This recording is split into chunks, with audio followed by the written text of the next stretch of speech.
Hello, welcome to Ephemera Files by Tommy. I have my voice back, yay!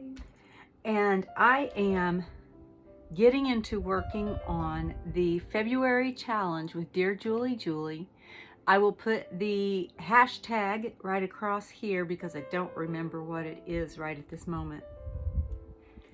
Matter of fact, I still need to go and print off my digitals, and I need to print off a checklist for what's involved in the challenge. But I do know I have to make a cover with my little golden book, and I actually found this one at Half Price Books for $2.50, and I'm going to take that label off, but I'm not doing anything else with this at the moment except for I want you to look at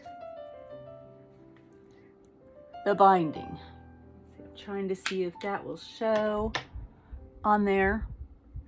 It is gold with black flowers and a rabbit, and I think Babar and the little red hen, but it is mostly little black flowers and bumblebees. And so I went through my stamps and tried to find similar looking flowers and a bumblebee, and this is as close as I could get on the bumblebee, but I think that it'll work whenever I get done. So I'm going to set this to the side so nothing silly happens to it. For what I am doing today, I am going to be using Distress Embossing ink and Stays On black solvent ink. This is for my, what is this for? This is for my,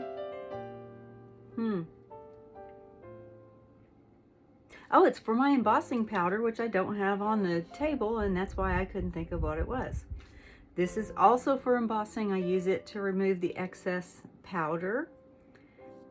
This is for holding it still because the things get really hot with my embossing tool.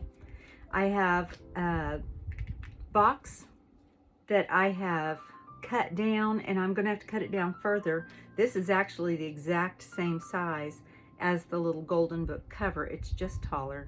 And I have a wrapper from a Ferrero Rocher chocolate candy. I love those things, and I made the sacrifice to eat one so I could have that wrapper.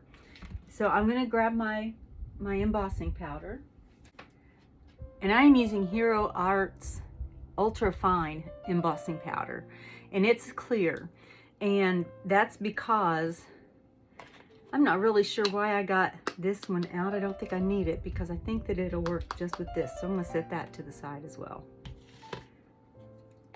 That may be where I got confused and pulled out a second ink pad instead of the embossing powder. Now I do need to cut this down, like I said, so I'm going to scoot these all over to the side.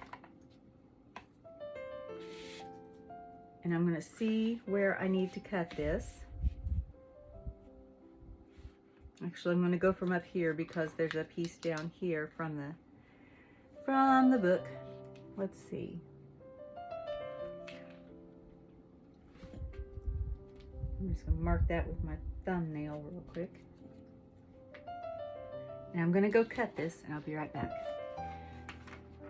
Now, just in case you're wondering, little golden books are, I think, exactly 8 inches.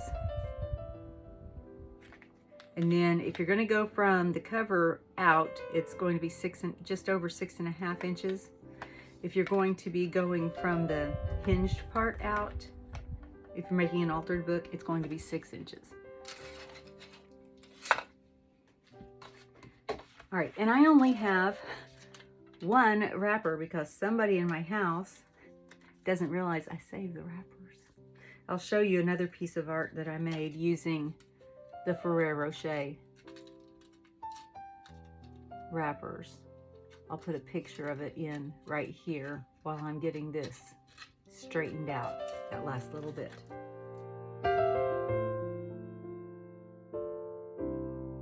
I only want to cover this part right here of the box, and it measures, should just keep the ruler out, huh? 1 1/4 inches. So I'm going to very carefully And I may have to do some finagling at some points. And very carefully, I'm going to glue strips of this wrapper on here. So I'm going to get my ruler, and my cover is going to come all the way to the edge of the, of the box, so I don't have to go over the edge.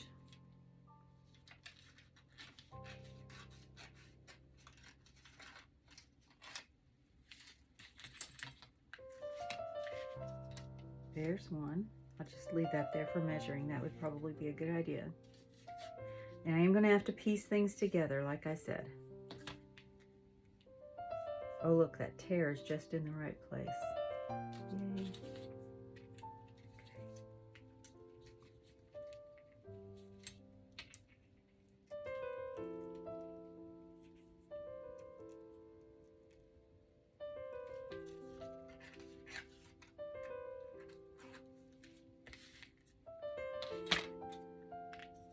And that'll cover there, and I've actually got a little spot in case I need to, or a little piece just in case I need to cover up anything.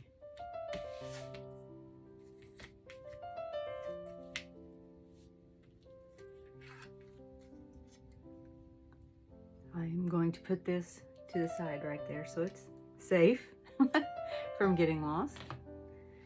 All right, so I am going to glue these on because I don't want to have to mess with them too much after I do the other steps. I don't want to lose my only wrapper that I have in the house right now. So I'm going to just glue these on. I'm just using glue stick. Glue stick will work perfectly well. I am putting a rather thick layer on.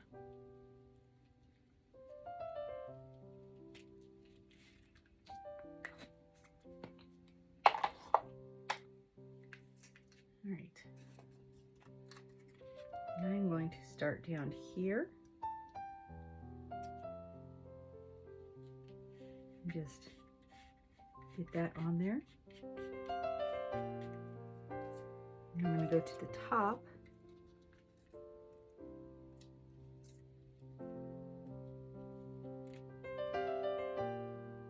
There. And then I'm going to piece this one into the middle. Now it's got a crease in it I'm going to try to work out. And I'm just using my thumbnail to kind of pull at it. And I'll put that on right there. All right, now I'm going to get my brayer out. Make sure that it's nice and tight to that glue and fairly smooth. I mean, it's foil, it's going to have some wrinkles, but I think that's just going to add to the whole thing. I think it's going to be really pretty, and I do need to put a little piece right there. So I'm going to get my glue back out. A little dab.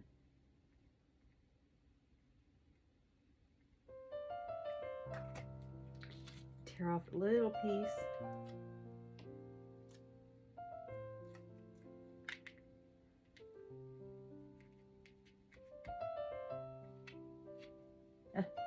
Except for it wants to stick to me instead of where I want it to stick.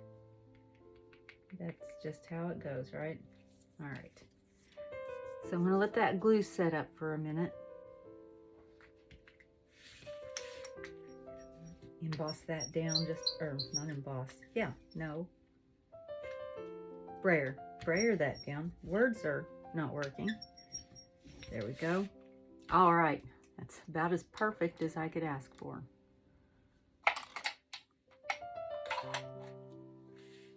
Now the next step is going to be the stamping and embossing. And this is a set of stamps from Stampendous. It is called, let's see. Oh, typewriter. It's just called typewriter.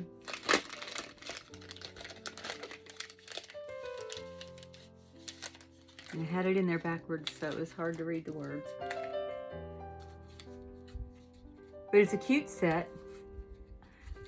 I think I've only used the typewriter portion of it. Maybe. I may have not used it at all. It doesn't look like it's been used, actually. So maybe I haven't. And my bee. And I'm going to put the bees on there first, because then I can fit the flowers around it.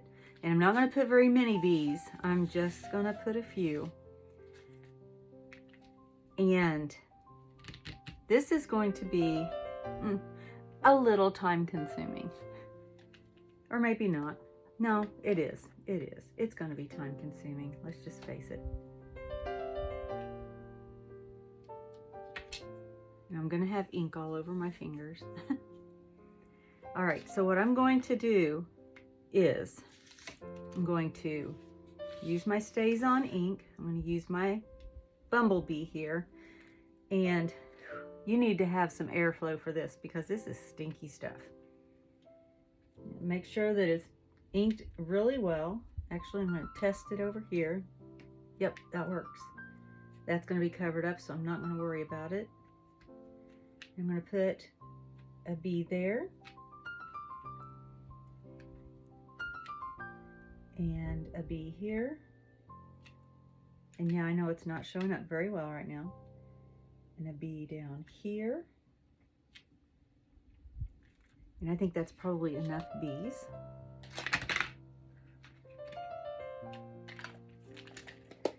And then before the ink dries, I'm going to pour my embossing powder over that.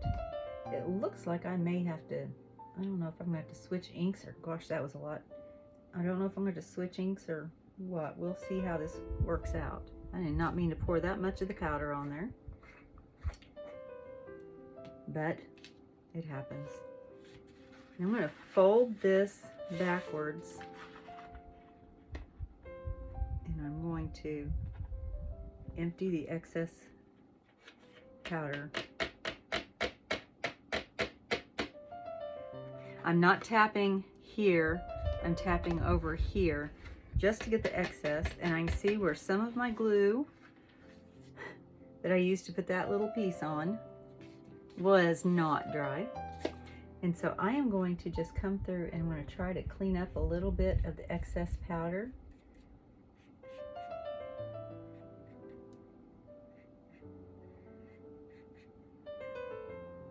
And actually I'm going to put a little bit on in some spots.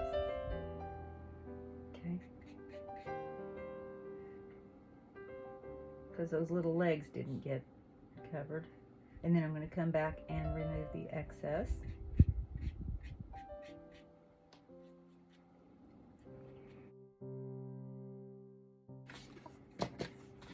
All right. And I actually don't need to use these right now. It didn't occur to me that I had the whole book. I'm going to turn the volume off so that you don't have to listen to my embossing tool, but I am going to show you how I'm doing it. And you're just going to, if you've not used embossing powder before, one of the tips that I learned early on that I really appreciated was heating from the back first and then coming up and doing the top.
Well, I think that it looks fine. It looks old, but little golden books, some of them are old, and they get worn from kids looking at them and loving and enjoying them. So now I'm going to go through and do the same thing, just filling in around the bees with the different flowers. I'm just going to use these two.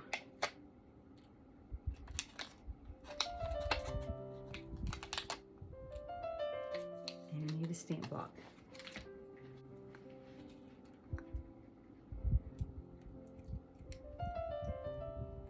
And again, I'm going to have to do the same thing. I'm going to stamp some, and then I'm going to put the embossing powder on it. And then I'm going to stamp some and put the embossing powder on, because the ink still needs to be wet in order for it to hold on to the embossing powder. Oops, my other stamp got stuck on the back. There you go. I would have lost it and not known where to look. So I'm probably just going to stamp maybe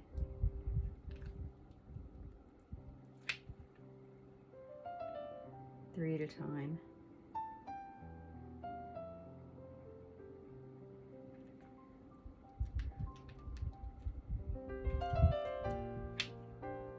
I'm going to try to restamp that first one. It didn't turn out so well.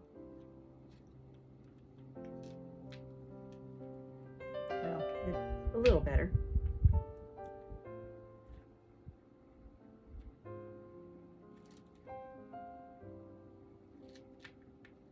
I don't know, maybe I can do 4 at a time, or 5.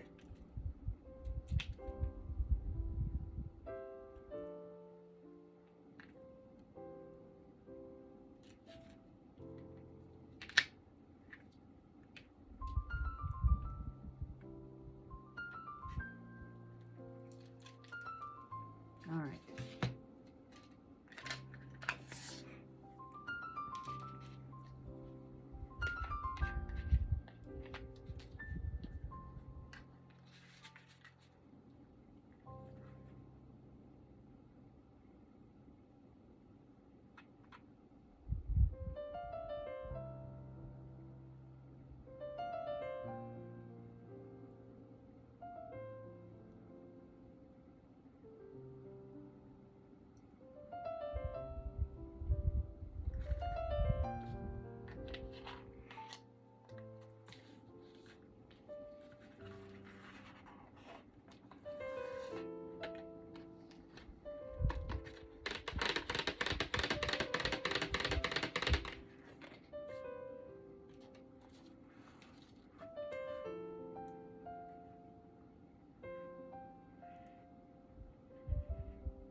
going to fill in all the little spots with this flower, this little single flower.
Several minutes later, and I have my faux little golden book spine.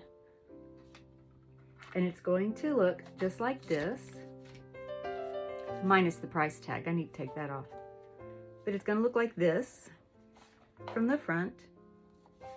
And then the cover, the spine, looks like that. I think it's a pretty good match. What do you think? I just thought it'd be something to try. It's a little golden book. I wanted gold in there. Happened to have a candy wrapper, which is one of the requirements if I remember. Do you think this is something you'll try? Or maybe you have a better take on it. I am going to have to come back where I pieced it together and put a little more glue under that edge. It's a bit loose. And I probably could have added another flower there. But I don't know yet how I'm going to bind it. So that may be covered up anyway. Who knows? Thank you for joining me today. And as always, be kind. Bye.